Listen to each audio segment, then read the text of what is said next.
grist mill. By 1875, Millbrook had reached a peak of 75 inhabitants and about 19 major buildings. In 1880, Millbrook began its decline.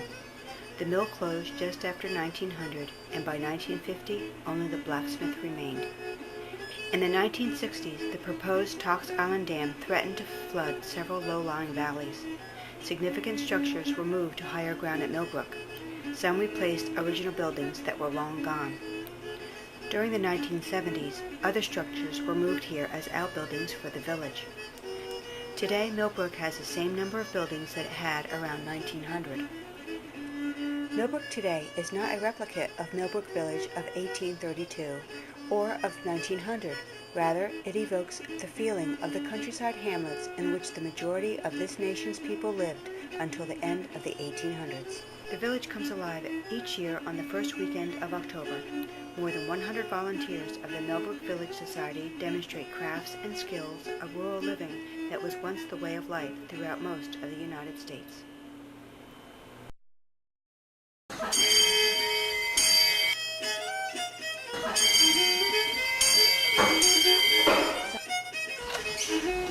There were games they played, there was recess. As you see, this is your central heating in front of you.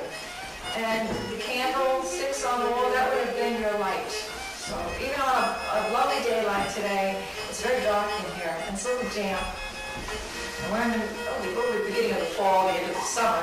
So you're going to have to know it was pretty cold and extremely dark to them. And of course the children did chores before they came to school in the morning, and they did chores when they went home. So, and they had a full 8-hour school day. They probably would use this to write on, and they did not have chalk. Chalk was expensive, paper was expensive, so what they would use is what they call a slate pencil, which is made out of the same material that the slate boards were. Now the children primarily they were taught on their level. For the most part, they read according to their level. So you could have a 6-year-old and a 15-year-old reading out of the same book. And books were very rare and very expensive, so they were passed down in families. You might have books for 25, 30 years in one family.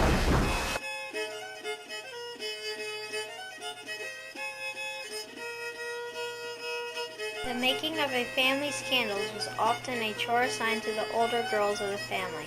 The melted wax must be stirred, causing as few bubbles as possible. The wicks are dipped and set aside to harden. The process is repeated until the desired candle length is reached.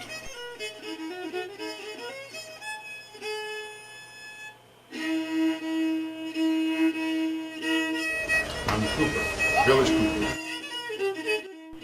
The cooper of a village the size of Millbrook would make single-headed, watertight vessels. Barrels would not have been needed because there was very little industry in shipping. The cooper would make things that farmers would need, such as buckets, butter churns, bathtubs, and canteens.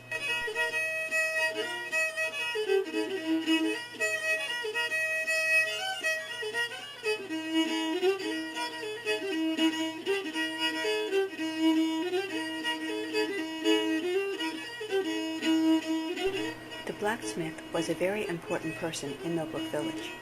Not only did he make horseshoes, but he made and repaired iron objects such as hinges, latches, andirons, and farm and household tools and utensils. The forge was kept hot by hand-operated bellows. The iron was heated to a red glow, then shaped by hammering them on an anvil.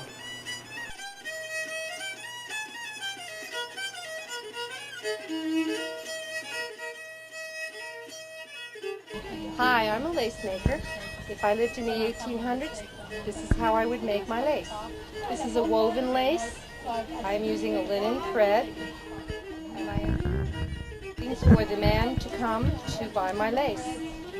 He's the one who's given me the pins, the pattern, and the thread, and I am his employee.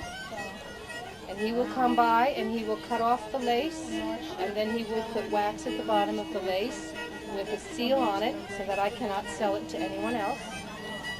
He will take the lace into the big city and sell it to a dressmaker who will make a dress for perhaps one of the ladies in waiting or one of the ladies of the court. By law, I am not allowed to wear my lace. I cannot wear it. I can only make it. It takes me about an hour to make an inch.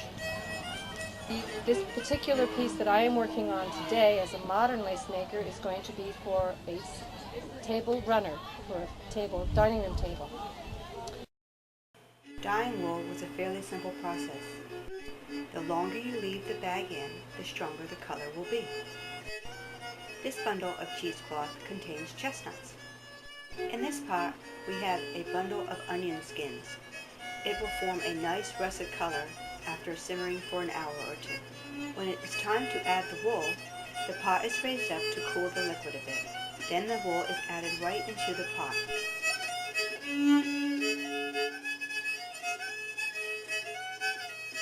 Is stringing 3 strands of yarn, 4 strands of yarn to each string to make a 3-strand rope. We're making a 3 strands out of 4 strands of yarn, which requires several walks of the rope walk because it's all in one piece.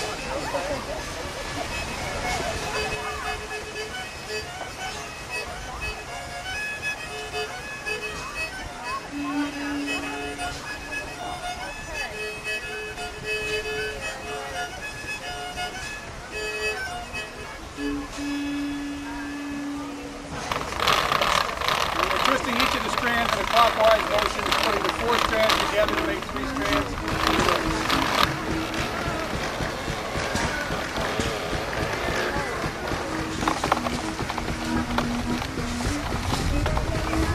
What I'm doing is splicing the unfinished end of a 50-foot piece of rope that we just finished. As I work these down through here, this will come back out with a finished loop that you can't pull out. Both ends will be finished.